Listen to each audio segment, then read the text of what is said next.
계속해서 에베소서 5장 1절에서 4절의 말씀으로 에베소서 강해 20번째 시간 강해의 말씀 듣기를 소망합니다. 바울은 예수 그리스도를 구주로 믿는 성도들의 정체성에 관해서 새 사람이라고 말씀하는 것을 우리는 4장 말씀에서 살펴볼 수 있었습니다. 우상 문화를 즐기며 살던 에베소 사람들이 예수님을 믿고 성도가 되었으니 이제는 우상 문화 가운데 음란에 젖어서 살았던 그 모든 것들을 버리라는 것입니다.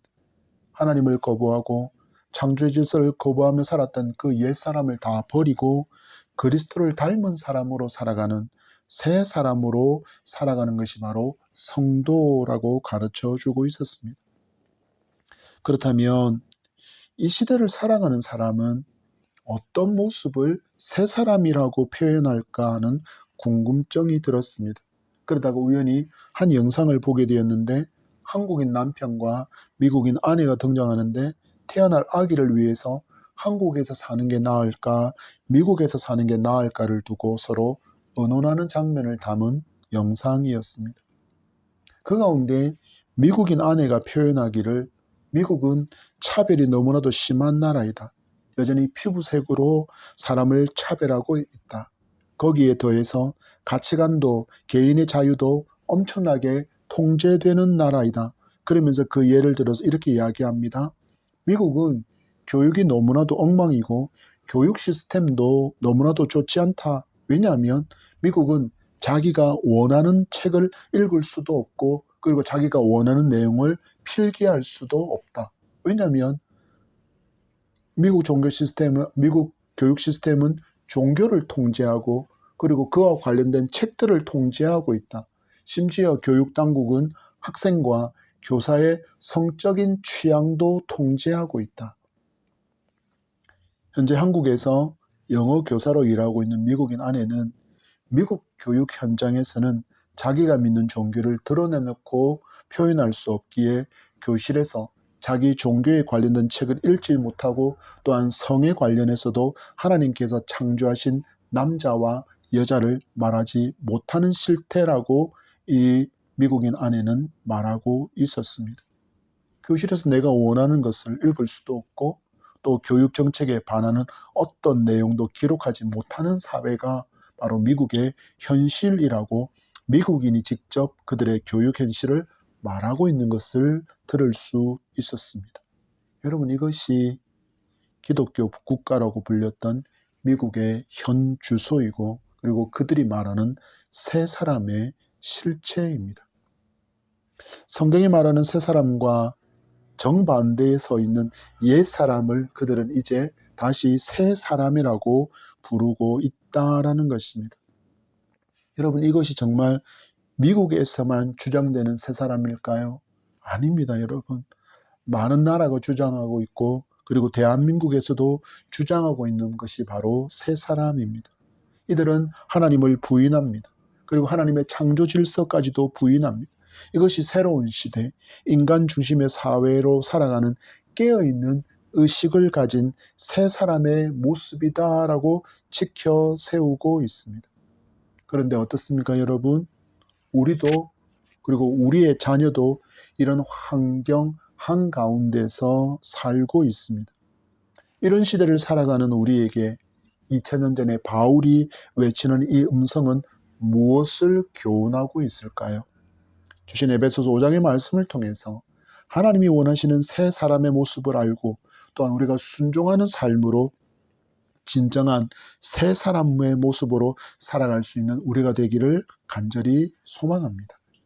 지난주에 바울은 옛 사람을 벗어버리고 새 사람을 입은 성도의 삶에 대해서 하나님을 본받는 삶이다라고 말하며 그것을 구체적으로 이렇게 설명하고 있었습니다.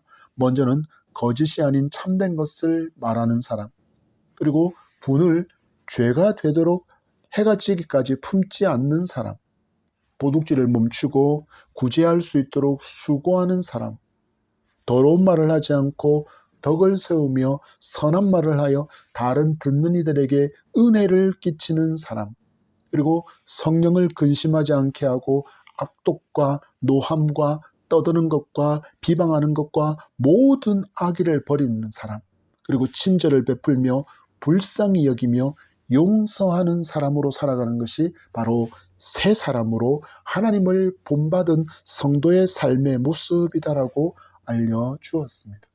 그리고 이제 5장에 들어와서는 좀 더 세부적으로 사람들과의 관계 가운데서 어떻게 살아가는 것이 새 사람으로 하나님을 본받은 성도의 삶인지에 대해서 교훈하고 있음을 우리는 본문을 통해서 볼 수 있습니다.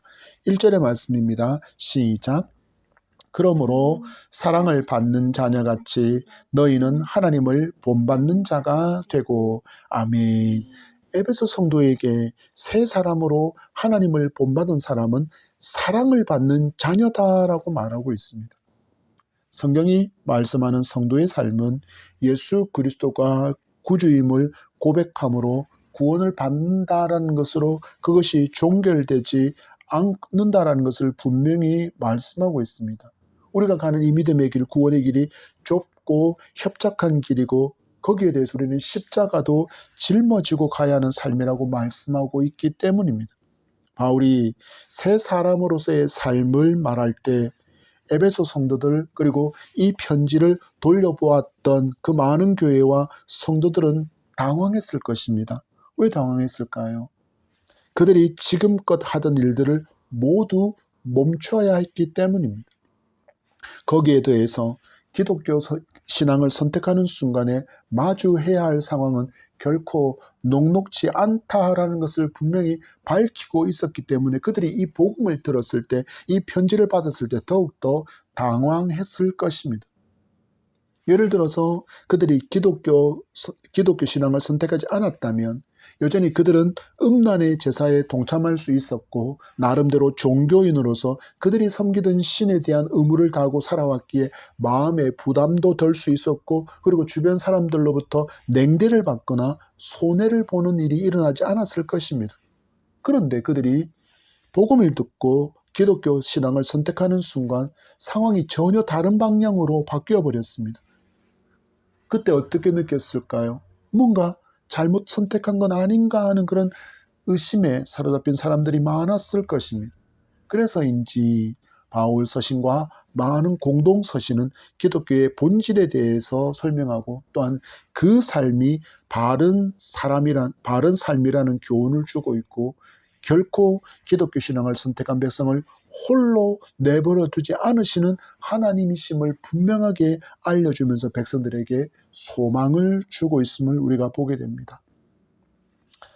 새 사람의 삶은 바울이 말한 것처럼 하나님을 본받는 삶이고 무척이나 힘들고 어려운 길이지만 그래도 우리가 갈 수 있는 이유가 무엇이라고 바울은 이야기합니까?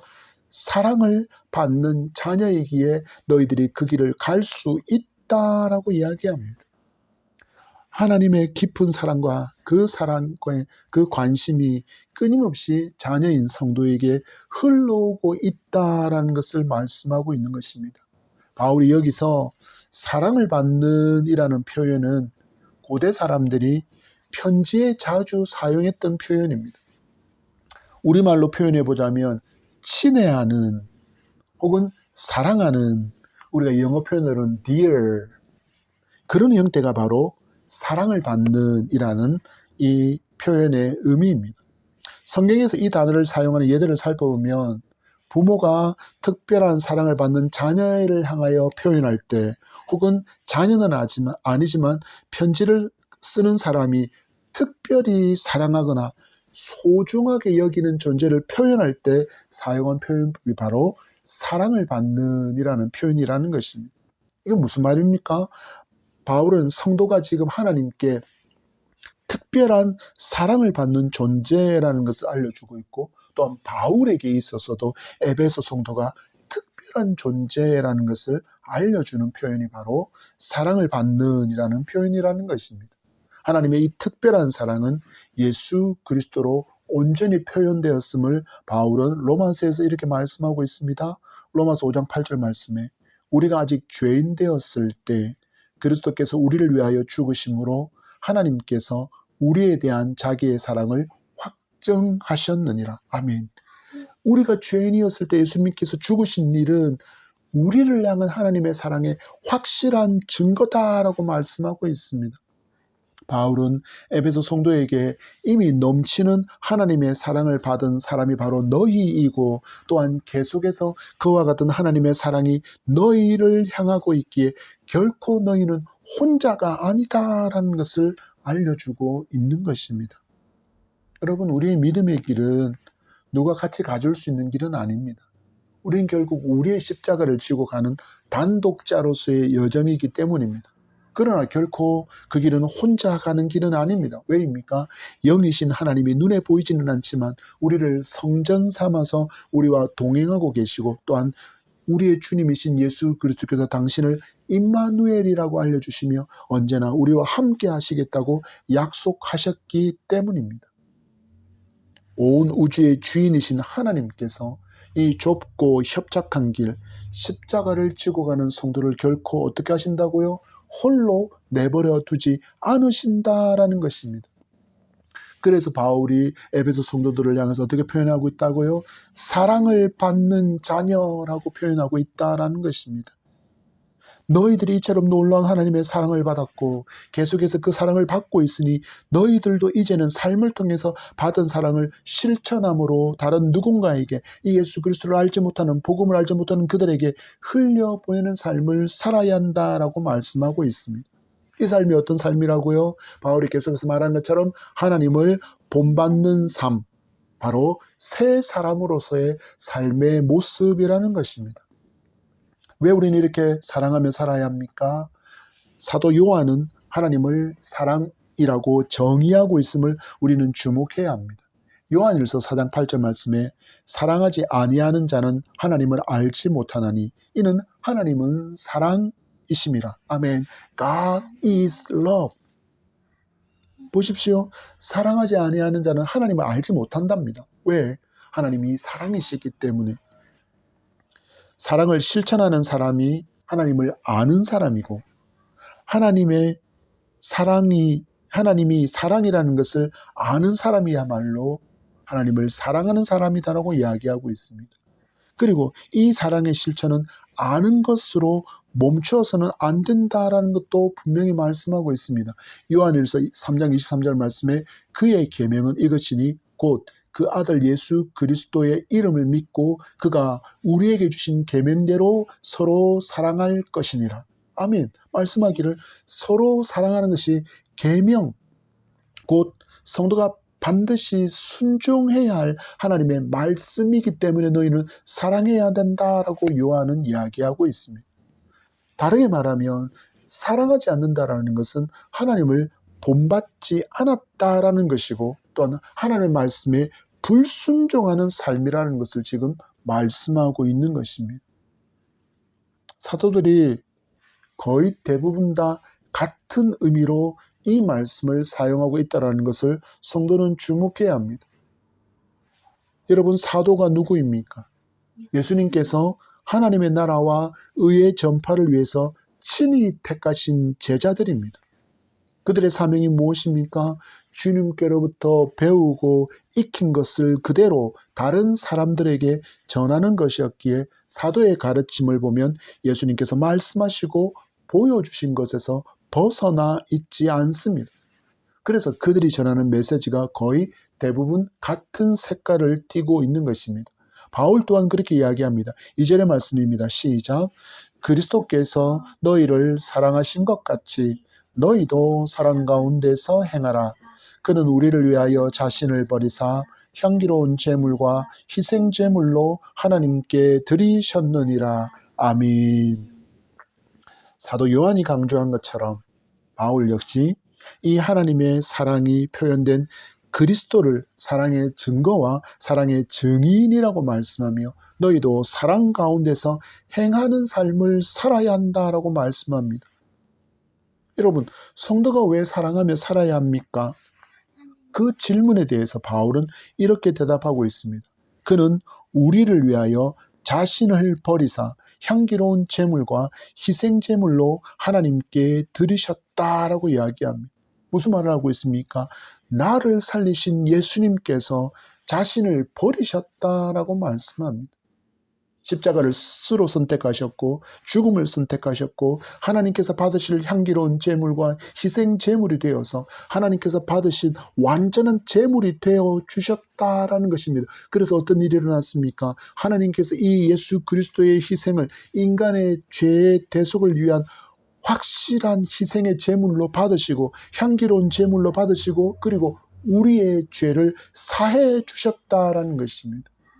이처럼 놀랍고 위대한 사랑을 먼저 보여주셨기에, 이처럼 놀랍고 위대한 사랑을 성도가 먼저 받았기에 성도도 그와 같은 사랑을 실천하는 삶을 살아야 한다라는 것입니다.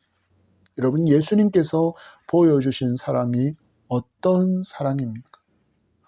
원수를 사랑하신 사랑입니다. 골로새서 1장 21절 말씀에 전에 악한 행실로 멀리 떠나 마음으로 원수가 되었던 너희를 이라고 표현하고 있습니다.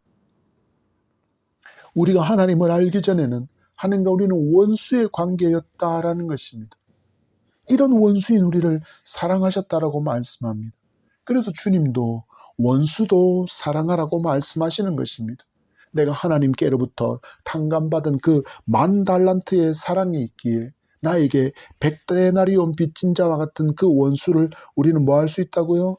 사랑할 수 있다라는 것입니다. 그래서 바울은 이것을 좀 더 확대해서 바로 이 사랑하는 삶이 삶의 예배라고 강조하고 있는 것을 우리는 주목해 보아야 합니다. 로마서 12장 1절 말씀에 그러므로 형제들아 내가 하나님의 모든 자비하심으로 너희를 권하노니 너희 몸을 하나님이 기뻐하시는 거룩한 산 제물로 드리라. 이는 너희가 드릴 영적 예배니라. 아멘. 우리가 사랑을 실천하며 새 사람으로 살아가는 그 삶이 삶의 예배라고 말씀하고 있습니다. 이 삶이 하나님께서 기뻐하시는 거룩한 제물이 된 삶이라고 말씀하고 있는 것입니다. 여러분, 구약에서 말씀하는 흠없고 점없는 거룩한 희생의 제물로 드려져서 하나님께서 합당히 여기시는 제물이 된 예배, 바로 그 삶의 예배에 가장 필요한 게 무엇이라고 말씀하고 있습니까? 사랑. 그래서 예수님도 역시 이 말씀을 다 축약하면 하나님 사랑과 이웃 사랑으로 말씀하신 것을 우리는 분명히 주목해야 합니다. 하나님 말씀에 순종해서 이 사랑을 실천하며 살아가는 삶이 바로 삶의 예배라고 말씀하고 있는 것을 성도는 주목하며 살아야 한다는 것입니다. 왜 그렇습니까? 여러분, 우리가 원수처럼 대하는 사람이 얼마나 많습니까? 심지어는 그 대상 안에 성도도 포함되어 있습니다. 우리의 미움의 대상이 얼마나 광범위합니까? 여러분, 멈추시기 바랍니다. 사랑하지 않으면 나의 예배가 하나님께 거부됩니다. 왜입니까? 하나님의 말씀에 불순종하는 삶이기 때문입니다. 불순종한다라는 것은 해결되지 못한 죄가 나에게 남아있다라는 것이고, 그리고 죄가 있는 곳에는 하나님의 임재가 불가능합니다. 왜 그렇습니까? 하나님은 거룩하시기 때문입니다. 어떤 크리스찬이 미국 남부 지역을 출장을 일주일 동안 가게 되었습니다. 일주일이나 출장이 되다 보니까 자기가 섬기던 교회에서 예배는 드릴 수 없고, 그래서 그 지역에 있는 교회를 방문해서 예배를 드리려고 예배 시간에 맞춰서 교회를 가게 되었습니다.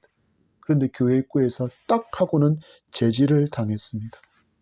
안내를 맡은 사람이 말합니다. 이 교회는 다른 피부색을 가진 사람이 같이 예배할 수 없습니다. 다른 교회로 가시기 바랍니다. 이 교회는 오직 백인들만이 모여서 예배하는 교회였던 것입니다. 출장을 간 이 크리스찬은 흑인 여자 성도였습니다.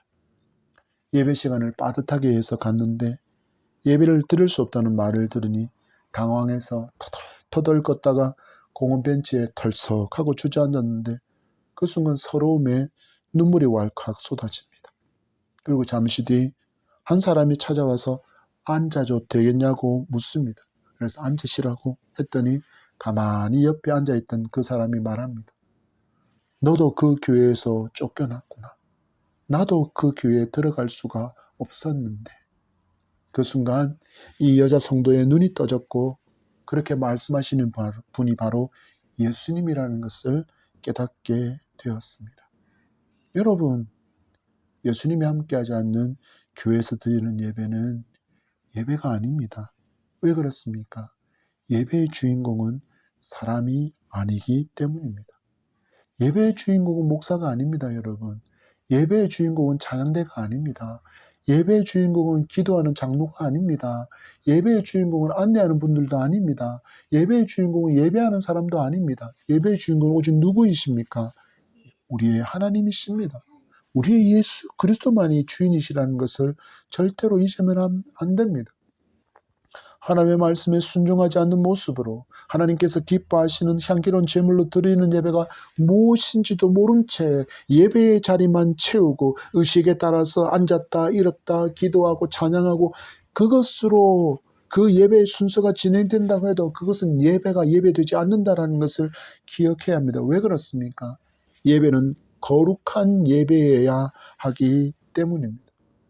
여러분 스스로에게 질문해 보십시오. 왜 나의 예배는 감동이 없습니까? 왜 나의 예배는 뜨겁지 않습니까? 왜 나는 예배를 드리는데 하나님의 음성이 전혀 들리지를 않습니까? 새 사람다운 삶이 어딘가에서 무너지고 있기 때문인지 아는 것은 우리가 여러분 정말 고민해 보아야 합니다. 먼저는 우리의 사랑과 우리의 용서를 점검해 볼 수 있기를 소망합니다. 여전히 누군가를 용서하지 못하고 여전히 누군가를 미워하고 있다면 여러분 회개하셔야 합니다. 그 마음으로는 하나님 앞에 정결과 거룩의 예배를 드릴 수 없기 때문입니다. 용서하시고 사랑하시기 바랍니다. 그리고 하나님 앞에 나와 예배하는 성도이기를 소망합니다. 이 또한 주님의 요구이기 때문입니다. 마태복음 5장 23절 24절의 말씀에 그러므로 예물을 제단에 드리려다가 거기서 내 형제에게 원망 들을 만한 일이 있는 것이 생각나거든 예물을 제단 앞에 두고 먼저 가서 형제와 화목하고 그 후에 와서 예물을 드리라. 누구의 말씀입니까? 우리의 말씀이신 주님의 말씀입니다. 말씀하십니다. 너희들 문제부터 풀어야 돼. 너희들 용서할 것 용서하고 와서 너희들의 그 원한과 분노와 미움을 먼저 해결해야만 내가 너희들의 예배를 받아 내가 너희들이 드리는 헌물을 받아 너희를 내가 산 제물로 받는다라고 주님이 말씀하고 있음을 우리는 분명히 기억해야 합니다. 바울은 여기에 대해서 우리의 삶이 새 사람으로 살기 위해서는 옛 사람의 모습을 제대로 버려야 한다는 것을 다시 한번 강조하고 있습니다. 3절의 말씀입니다. 시작. 음행과 온갖 더러운 것과 탐욕은 너희 중에서 그 이름조차도 부르지 말라. 이는 성도에게 마땅한 바니라. 아멘. 앞에서 말씀드린 것처럼 에베소 성도들이 예수님을 믿기 전에 섬기던 우상의 제단은 음행으로 가득했습니다. 아예 예배의 한 부분에 음행이 있었기 때문입니다. 이것을 아무렇지도 않게 생활 속에서도 부적절한 관계를 맺으면서도 그들은 죄의식 없이 살아왔기에 바울은 지금 이것을 지적하고 있습니다. 옛 사람에게는 그러한 음행이 아무런 거리낌이 없던 행동이었다 할지라도 이제는 아니다. 이것은 새 사람 된 성도에게 어울리지 않는 것이기에 멈추라고 말씀하고 있는 것입니다. 그리고 거기에 대해서 뭐를 이야기합니까? 온갖 더러운 것과 탐욕은 뭐도 하지 말라고요? 그 이름조차도 부르지 말라라고 이것이 바로 성도에게 마땅한 삶의 모습이다라고 이야기합니다. 바울이 말하고 있는 온갖 더러운 것은 생각과 말과 행동을 모두 포괄하고 있는 행동입니다. 그 표현입니다. 여기에는 종교적인 것들과 함께 윤리적인 모든 것이 포함되어 있다라는 것입니다. 하나님의 말씀에 따라서 또한 사람들이 따르는 그 윤리적인 가르침에 비추어 볼 때 온갖 더러운 것을 어떻게 하라고요? 부르지 말라라는 것입니다. 그리고 이것들이 탐욕과 함께 등장하고 있는 것을 우리는 놓치지 않아야 합니다. 탐욕이 어떤 것입니까? 바로 이기적인 마음입니다. 여기서 말하는 탐욕은 조금 더 다른 의미를 담고 있습니다. 다른 사람을 전혀 고려하지 않고 자기만을 위한 탐욕의 생각, 말과 행동이 어디로 이어지고 있다고 표현하고 있습니까? 성적인 탈행인 음행으로 이어지고 있다라고 말하고 있다는 것입니다. 바울이 여기서 사용하고 있는 탐욕이라는 단어는 헬라어로 플레오넥시아인데 이건 끊임없이 성적인 쾌락을 추구하는 그 마음을 표현할 때 쓰는 단어입니다. 무슨 말입니까? 성적인 음란에 너무나도 많이 노출된 그 사회인 에베소에서 성도들이 살아가고 있기에 바울은 이 부분을 특별히 더 강조하고 있는 것이라고 할 수 있습니다. 여러분, 이 시대도 보십시오. 거의 모든 미디어가 음란으로 가득 채워져 있지 않습니까? 동성애자, 그리고 트랜스젠더, 결국 성적인 음란을 포장한 이름에 불과한 것이고, 나아가서 하나님의 창조 질서를 거부하는 죄된 행위라는 것을 성도는 분명하게 알고 이것을 잘못된 것이라고 말할 수 있어야 합니다. 그들은 이 진리를 알지 못하니까 그들은 끊임없이 이 탐욕을 추구하고 온갖 더러운 것을 추구하는 음행을 따르고 있는 것입니다. 이 삶은 누가 추구하는 삶이라고 바울은 이야기하고 있습니까? 바로 옛사람들. 말씀을 시작하면서 미국인 아내가 현재 미국에서 일어나고 있다고 말한 교육계의 현실을 여러분 기억해 보십시오. 종교적인 것을 학교에서 언급하지 못합니다. 종교 서적을 읽지도 못하고 글로도 표현하지 못합니다. 심지어는 나는 남자다, 나는 여자다라고도 말하지 못합니다. 동성애가 잘못이고 하나님께서 주신 성을 거부하는 것도 죄다라고 말하지 못하는 사회가 미국입니다. 옛사람의 가치를 추구하고 있다는 것입니다. 한국도 거의 비슷한 수준으로 나아가고 있습니다. 인권이라는 이름으로 학교에서 종교적인 가치를 드러내지 못하게 합니다. 성에 대해서 말하지 못하게 합니다. 그래서 심지어는 화장실의 표기에 남녀 구분을 없애는 곳이 너무나도 많습니다.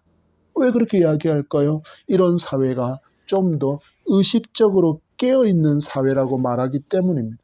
그래서 성경은 이것을 뭐라고 이야기합니까? 바로 옛사람이 추구하는 삶의 모습이다라고 이야기합니다. 여러분, 하나님의 말씀 우리에게 분명히 뭐라고 이야기합니까? 음행과 온갖 더러운 것과 탐욕은 너희 중에서 그 이름도 뭐 하지 말라고요? 부르지 말라. 이것이 성도에게 마땅한 삶이다라고 이야기합니다. 바울은 마치 맹수를 조련하듯이, 그리고 굉장히 사나운 맹견을 조련하듯이 성도는 훈련해야 한다는 것을 이름조차도 부르지 말라라고 명령하고 있습니다. 확실하게 훈련되고 주인에게 복종하는 훈련이 되지 않은 맹수와 맹견은 어느 순간 무엇을 드러냅니까? 본능을 드러내기 때문입니다. 그래서 우리가 소식을 듣지 않습니까? 사육하던 맹수에게, 집에서 기르던 그 맹견에게 그 사육사와 그 주인이 공격당해서 부상을 입었다는 소식을 듣는 이유가 무엇입니까? 그들이 제대로 훈련되었지 않았기 때문입니다. 바울이 이렇게 말하는 것은 성도 또한 이러한 온갖 더러운 것에 이름을 부르는 순간 웅크리고 우리를 삼키려고 기다리고 있던 그 사자와 같은 원수 마귀가 공격해서 우리가 치명상을 입을 수 있기 때문입니다. 우리가 마귀에게 물리는 순간 제일 먼저 무엇을 잃어버릴까요? 거룩을 잃어버립니다. 음행과 탐욕에 이끌리는 삶을 추구하며 옛사람으로 돌아가지 않도록 바울은 훈련하라고 이야기합니다. 우리가 무엇을 훈련해야 합니까? 성도는 말씀과 기도의 훈련이 끊임없이 있어야 합니다.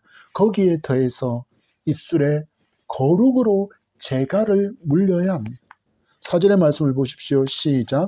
누추함과 어리석은 말이나 희롱의 말이 마땅치 아니하니 오히려 감사하는 말을 하라. 아멘. 여기서 누추함과 희롱의 말은 앞에 말씀을 쭉 이어져 오면 바로 성적인 농담을 의미하고 있습니다. 세상 사람들은 모이면 아무렇지도 않게 음담 패설을 늘어놓습니다. 그래서 많은 성도가 크리스찬이라는 것이 눈에 띄지 않게 하려고, 왕따 안 당하려고 이러한 대화에 자연스럽게 동참하는 것은 어리석은 일이다라고 지금 말하고 있다는 것을 여러분 분명히 기억해야 합니다. 여러분, 바울이 말하는 어조를 살펴보십시오. 뭐라고 이야기합니까? 성도에게 마땅치 않다, 하면 안 돼라고 말씀하고 있다는 것입니다. 그래서 성도는 어떻게 해야 합니까? 자기를 드러내는 삶을 살아야 합니다. 앞에서 우리가 마주한 교훈에 따르면 감사하는 말을 하는 성도, 무엇이 아니라 누추함과 어리석은 말이나 희롱의 말을 하는 사람이 아니라, 성도는 감사하는 말을 하는 사람, 선한 말을 하는 사람, 죄로 음란으로 흘러가는 대우가 멈추게끔 하나님을 드러내는 자기 정체성이 분명한 삶을 살아가야 한다라는 것입니다. 왜 이렇게 살아야 합니까? 성도는 세상에 비치고 성도는 세상의 소금으로 구별된 존재로 건져낸 바 된 존재이기 때문입니다. 바로 이 삶이 믿음의 좁은 길, 믿음의 협착한 길을 걸어가는 성도의 삶이기 때문입니다. 빛을 가리고 소금의 짠맛을 내지도 않는 채로 세상 사람들처럼 넓은 길을 따라가면 결국 망하는 삶이 되고 만다라는 것을 바울이 엄중하게 경고하고 있는 목소리를 성도는 주목해서 들어야 합니다. 말합니다. 이 길은 성도에게 마땅하지 않아. 이 길은 성도에게 전혀 어울리는 옷이 아니야. 옛사람을 벗어 던져. 너희들은 그리스도 안에서 새롭게 되었으니 그 새로운 하나님을 본받은 모습을 옷 입어라고 말하고 있다는 것입니다. 우린 그래서 어떻게 살아야 합니까? 다른 사람을 세워주고 그리고 선한 말을 하여 은혜를 끼치는 삶이 새 사람 된 성도에게 합당한 삶이라는 것을 기억하고 이렇게 살아가며 하나님께 영광을 돌리며 살아가기를 소망하는, 그리고 그렇게 살아갈 수 있는 여러분 되기를 소망합니다.